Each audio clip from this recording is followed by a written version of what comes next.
pretty excited because these guys used to carpool together way back in the day, and I'm talking way back in the day. How about we give a nice warm Chicago Cub fan welcome to Rick Sutcliffe and Hall of Famer Ryne Sandberg.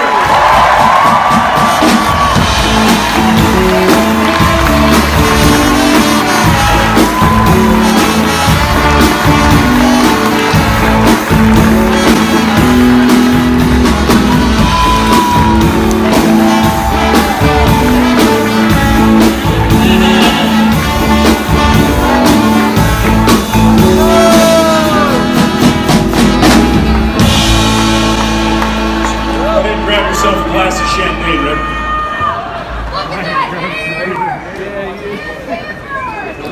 There you go.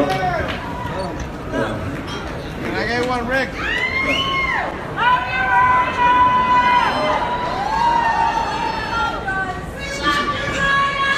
Rhino!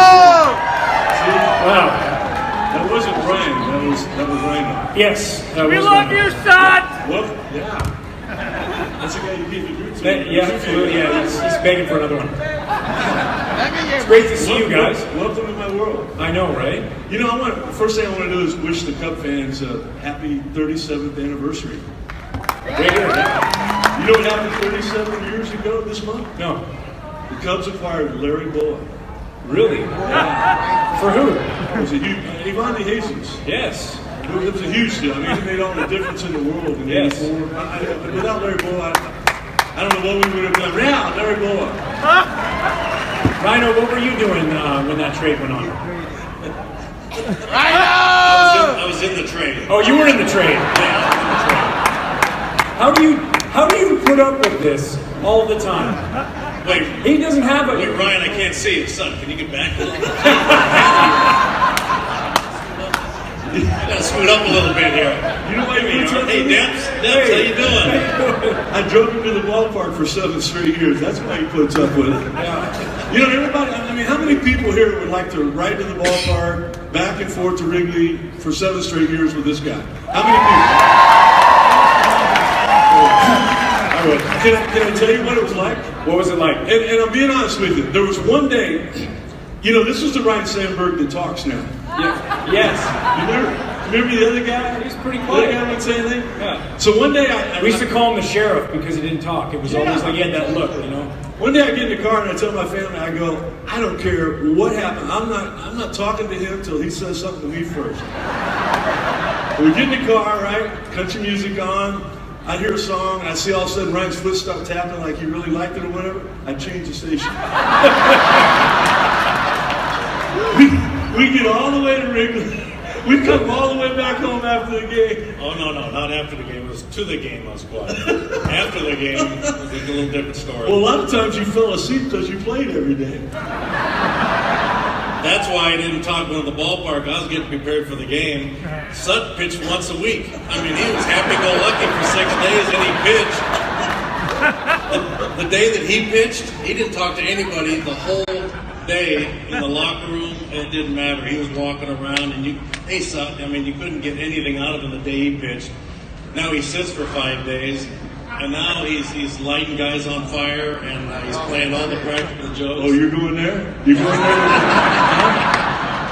This guy did more practical jokes than anybody that I ever played with because he knew he could get away with it because nobody would ever suspect that it was him. Like, oh, Sandberg did it. Like, no way. Well, oftentimes I planted the seed, and then I had yourself and Mike Bilecki and some other guys pull off the tricks, but it's usually my idea. Does everybody here know the Gary Matthews story? No. The Sarge? Yeah, the Sarge. The Sarge had this routine. He would always come in, dressed to the nines, and he'd have a cigarette back in the day, and he'd go get a coffee, and he'd have a paper, and he'd go to sit in his chair, and we had those little slats that were in the chair and kind of a canvas thing. And every now and then, Sarge would go to sit down, and those slats had been removed, and he'd go right through the chair and over backwards with the coffee in the air, right? Who did that? Well, I don't know if anybody's ever taken the blame or credit for it. But then one day, Sarge comes in, and the chair was all okay and everything, right? And so he goes into the bathroom, and Sarge, superstitious, he always went into the same stall. And as he goes into the stall, The next thing you know, like a minute later, he comes flying out with the newspaper on fire. And he's screaming and yelling. Somebody, Who did that? somebody had lined the toilet seat with rubbing alcohol, went out around the corner on the tile, and as Sarge sat down, threw a match on it. That's a good one. Who did it? Who did it? Ryne, I had no idea you were such a practical joker. Well, you know what? We had a lot of free time on our hands. We didn't have the flat screen TVs in the games in the clubhouse. We had to figure out other things to do, but there's no evidence of me doing any of that. Never got Especially caught. with rubbing No alcohol, you'll evidence. never No. find fingerprints or... Now, I do happen to watch one of my favorite shows is Forensic Files. Anybody watch that? In that world, I might have got caught, but I never got caught doing any of these things. But actually, most of the time, it was my idea, and then I'd plant the seed with like Sutton, who wasn't pitching that day, and had all Let the hamster wheel start going. Exactly. What's it mean for you guys as Cubs alumni? I think I know, but it's not my words to say. To just kind of see how the fans treat you in the city of Chicago, and rightfully so, because you guys are absolute legends. Rhino much more than you. Way more. You know, What'd you say, Ryan? I didn't hear you. I said you're way more of a legend than he is, but yeah. you want to repeat it one more time? I got to tell you, in 1983, a lot of us here knew what Wrigley Field was like. I mean, it was a ghost town. There was nothing going on. The friendly confines were beautiful, but between the lines, it just wasn't happening. My very first game ever at Wrigley, I pitched on the Sunday after the Saturday. The Saturday. Wait, hold on. After the Saturday What game. happened on that Saturday? You know, truthfully, what happened? What you were just talking about, like the excitement and everything that has gone on, particularly as of late. That day, he created every bit of what we know as Wrigley Field today.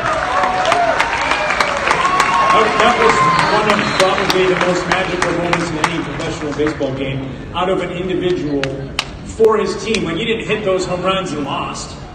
Like, that was just an absolutely amazing accomplishment to be able to, and off of Hall of Famer, another Hall of Famer, Bruce Sutter. And it put us either a half a game up or half a game closer to first place for the first time that year in '84. It was an inch closer. I think it was a half a game in first place after that game. So that means everything. Along with Everybody knows he hit a homer, 2-run homer in the 9th inning to tie it off Sutter. Hit a home run in the 11th inning to tie it off Sutter. A lot of people don't remember he scored the game-winning run like 2 or 3 innings later after the During the fucking game. Right? That's why I had to drive to the ballpark yesterday. Son, do you remember what we did Friday night before the Sandberg game? Right? Are we talking about that now? Oh, yeah, no, we are talking about that. I want to know. I know what a Tuesday night with Rick Sutcliffe was like in first of all- Chicago. I want to know what a Friday night is like. So first of all, Sut just joins the Cubs. He came up as a Dodger, so he's got the LA flair going, and he knows everybody, meet and greets, Personalized license plates, all yeah, that stuff, yeah. everybody in the locker room, handshakes. Hey, Rhino, can you meet this guy? I'm just getting ready to go out and run my sprints before the game. He's got all these visitors in there because of his Dodger ties. But anyway, the Friday night before June 23rd, the Sandberg game, I did. Call it what it is. Welcome to my world. Okay, I got you. So, see, we're on the same page here. We're a couple of knuckleheads. Actually, it was one of the few times that I stayed out past midnight. We went to the Alabama concert at the Rosemont Horizon. Nice. Backstage. 1984 Alabama. Did the whole thing, and so it was a little bit more of a late night and a couple of beers. Woke up the next morning not too well for a day game. I went out and then got the 5. You're in the Hall of Fame. You can say you did a keg stand. It's fine. And you know what? The truth be known, I think he was like 0 for 3 up to that point. Had he got off to a better start, we wouldn't have needed all of that. And Davey Owen got the big hit. Davey Owen off the bench, utility infielder at the time, base hit over the second baseman. And how many people here were there? How many people here were there at that ball game? There we go. There we go. I wasn't. I was 7. I was just a young pup. Ryno, there's a little story about, so Sut likes to come to spring training, and then he wants to manage the team, and so you didn't have road pants they never gave you road pants because what was it? I think because you never went. What was it, Ryno? He never went on the road during spring training. Well, Sut, of course, the Dodger days once again comes over. And his first spring training with us, all of a sudden I look in his locker, he has no grays in there. So I look at, hey, son, you don't have any grays in there? He goes, yeah. I kind of talked to the skipper about that. I'm not going to make any road games at spring training. He kind of threw you under the bus. He threw me under the bus, and so as you guys know, when Lou Piniella took over, Lou was the first guy to invite me to spring training. And so it was like 2 weeks into camp, and I was able to get over there, and all the coaches were sitting around. They're all in a big room. There's 30 of them or whatever. And I go walking in, and they're dressed to play a game on the road that day. And Lou yells at me. I didn't even know Lou. I played against him, but I didn't know him. And Lou says, hey, Sut, come in here. I got a question for you. I mean, right off the bat, I'm not what it. He goes, what are you going to wear today? And I go, what are you talking about? And he goes, I hear you don't have a road uniform. You won't wear the grays. And I said, who told you that? And he said, one of your former teammates.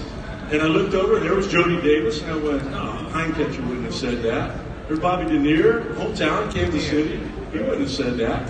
I went, Ryno? And everybody starts roaring, right? They all start laughing. I go, first of all, when did he start talking? All that time. And everybody laughed like that. And I go, hey, I understand, Lou, all of these coaches laughing, but Lou, I don't know why you're laughing. If you read the papers, the only reason he's here is to take your job. Oh! And then it was on, right? What'd you do the next day with the ground crew guy? So the next meeting with Lou and all the coaches, once again, I said, hey, Lou, just a second here before we adjourn the meeting here. One of the ground crew guys came up to me and just asked, you know Sut pretty well. Could you, when he's shagging for extra hitting, could you have him move around the outfield? Some of the grass is dying because his head's creating a shade.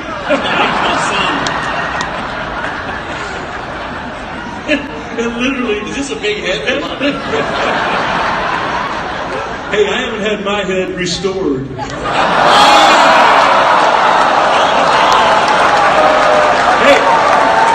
I'll get on that train. Can you imagine how big his head would be if it got it restored? You need a minus is what you need. Sut, when you played with Ryno, did you know right away, like, wow, I'm playing with the Hall of Famer? Yeah. You know, and Ryno, you and I, you play with a lot of guys. Played with a lot of Hall of Famers. Yeah. How do you know right away? What in your head goes, hey man, that guy is a Hall of Famer? What about Ryno made you say this guy's going to Hall of Fame? You and I broadcast a lot, and you know we talk about ability and things. You do a great job with MLB. How about him with MLB first?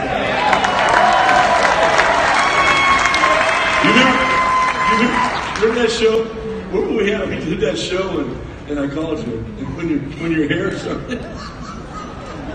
It was windy that day, you know? I got like 6 strands of hair up there. I was like, this is really back when you were legend. You've tightened them up since then, but he's doing this show on the air, and his hair looked like, you see that movie, Something About Mary?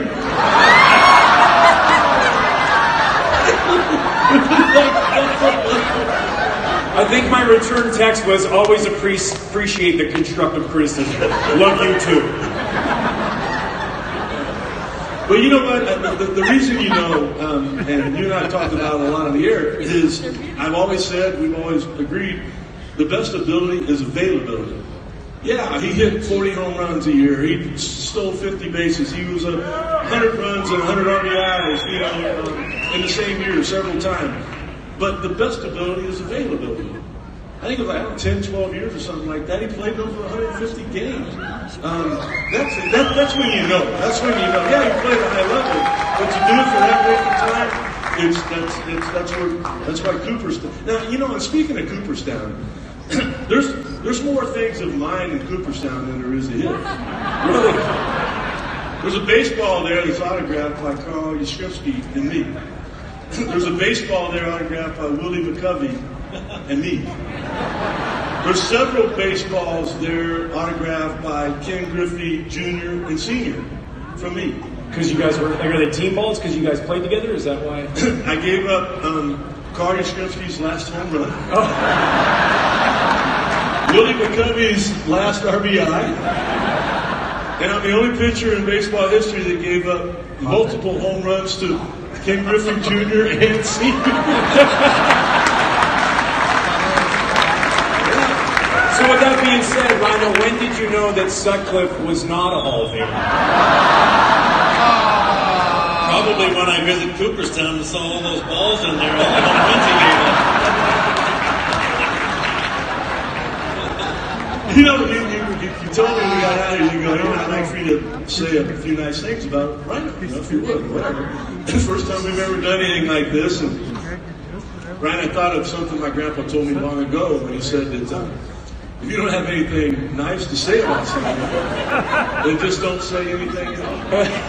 And with that in mind, would you all join me in a moment of silence?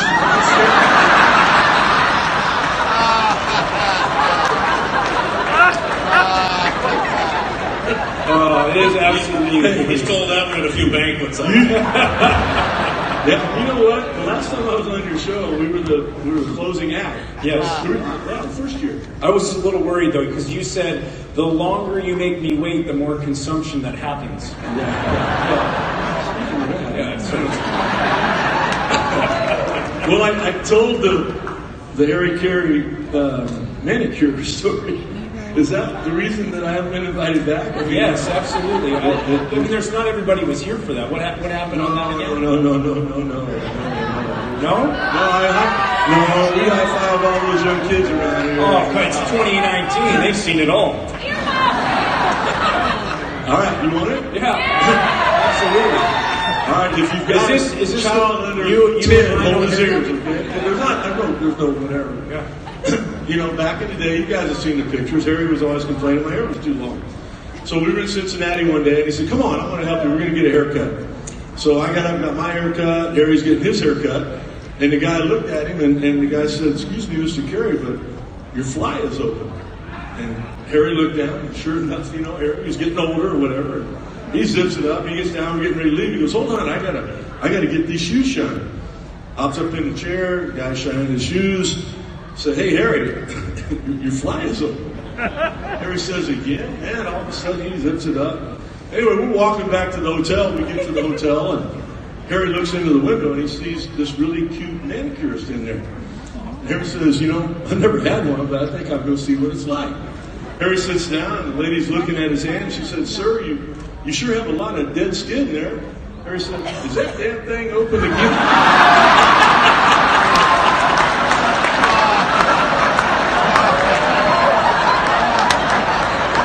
Oh, and with that, I gotta say, what a pleasure it is. Rick Sutcliffe, Hall of Famer, Ryne Sandberg.